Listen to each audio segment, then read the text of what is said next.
Hey, Nick O'Brien here. I'm doing this race in Bristol, Rhode Island this August called the Anchor Down Ultra. It's a 24-hour race. I've gotten a lot of questions from friends and family about what is this race. So today I put together this video to answer 3 questions about this race. And in typical fashion, I can't just answer the questions. I have to be really thoughtful about it. So I went back to the 2021 results, found some insights, did an analysis on these results, and actually put together some tips for 2022 so that myself and the other competitors out there can have a great race this year. Let's go. So question number 1, how long does this race take? This race comes in 3 different options. You've got a 6-hour option, a 12-hour option, and a 24-hour option. I'll be doing the 24, so that's what this video focuses on. And you'd think it's a 24-hour race, so you have up to 24 hours to run, right? Sure. Looking at the results from 2021, 90% of the runners pull out early. And when I say early, it's not just a little early. They pull out 7.5 hours early. I thought that was really interesting. So even though it says it's a 24-hour race, based on the results for most people, this is a 16-hour race. In fact, only 8 runners used the full time in 2021. It's kind of amazing to me that only 8 people used the full time allotted to them. So my tip here, again, just looking at past results, not having actually run this race myself, it's a 24-hour race, so use the full time allotted to you.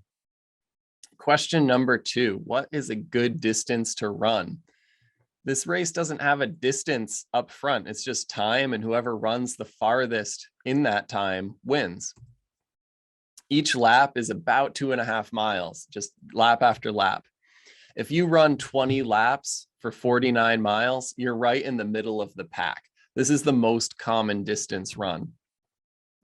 If you can do 23 laps or 56 miles and change, then you're just above average. The average here is 54 miles.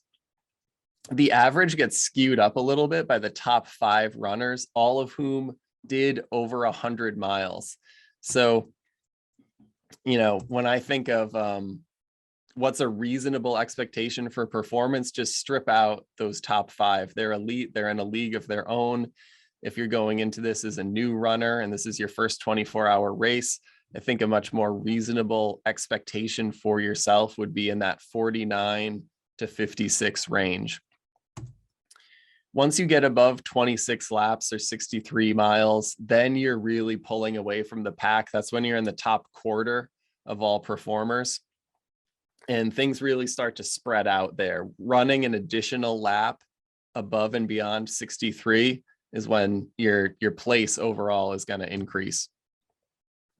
But again, that's for the top performers. If you are like most people, like most of the people in the race, I would say start this race with a small goal of 49 miles, and then you open the door for surprising yourself later on. It's less pressure, and you might be surprised. How many runners are there? The 2021 races started with a total of 178 runners. 58 runners were there for the 6-hour race, or a third of the overall field. 33 runners were there for the 12-hour race, which was just below 20% of the field, and 87 runners were there for the 24-hour race, which is just under half of the field. And everyone starts together. So again, on race day, there's going to be 178 runners starting the same course at the same time. But if you're in that 24-hour division, there's only 87 of you. So my tip here is to keep in mind that more than half of the field doesn't share your goal, and you need to run your race, not theirs. You're there for the 24-hour race, not the 6 or the 12. On this question of how many runners are there, I wanted to dive deeper because the number of runners changes over time. So we know that we share the course with all of the racers, but more than half of them don't share our goal or our pace for the 24-hour division. In terms of the exact timing, all races start at 7 p.m. And then by 7 a.m., 12 hours later, half the field will have left the course. It's either because they're in the 6 or 12-hour division and they've finished their races, or because they're in the 24-hour division and they've left early. By 11:30, the numbers get even more dramatic. 75% of the field will have left the course. And at this point, only 46 runners remain. So what started as 178 people on the course, by 11:30, when you have over 7 hours of running left, now there's only 46 runners on the course. The 6, the 12, and the 24-hour races all have their own emotional arcs. The 6-hour race is going to have a beginning, a middle, and an end. The 12-hour race is going to have a beginning, middle, and an end. If you think just about the award ceremonies, the 6-hour races award ceremony is going to be 7 hours in. The 12-hour races award ceremonies are going to be 13 hours in. So if you're that 24-hour runner and you see an award ceremony taking place 13 hours into your run, it can be really easy to get emotionally sucked into that experience and think that you can celebrate too. But you got to realize you're running a 24-hour race with its own emotional arc, and you need to run that race, and you can't get sucked into what's going on around you. You got to stay focused for the other 7 hours so that you can knock this thing out and finish strong. And I actually think that when you look at how early the average 24-hour participant pulls out of this race, I think that what's going on there is that they're getting sucked in emotionally to the 6 and 12-hour races experiences. And once those 6 and 12-hour runners and their crews and the award ceremonies complete, they realize their tank is empty. So I would say if you're a 24-hour runner, you got to protect your race and protect your emotional experience and keep a certain amount of distance between what's happening around you and what's going on inside.